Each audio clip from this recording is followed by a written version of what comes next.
ప్రజా TV Telugu news. ఇవాళ ప్రత్యేకంగా ఉండేటువంటి విశేషం ఉగాది పండుగ పూట ఉగాది పచ్చడి. 6 రుచులతోటి అద్భుతమైనటువంటి పచ్చడి సేవించేటువంటి తెలుగు సంప్రదాయంలో మన దేవాదాయ ధర్మదాయ శాఖకు చెందినటువంటి సంబంధిత పెద్దలు గౌరవనీయ ముఖ్యమంత్రి వర్యులకి వేదికపై ఉన్న వారికి ఉగాది పచ్చడిని అక్కడ వితరణం చేస్తారు. తీసుకురండి.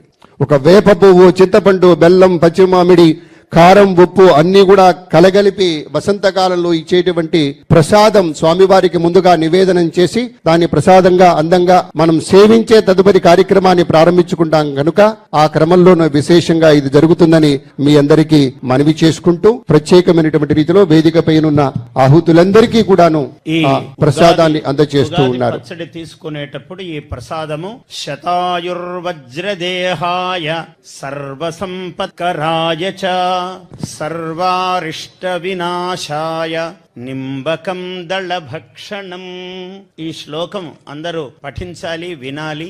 శతాయుర్వజ్రదేహాయ సర్వసంపత్కరాయ చ సర్వారిష్ట వినాశాయ నింబకం దళభక్షణం.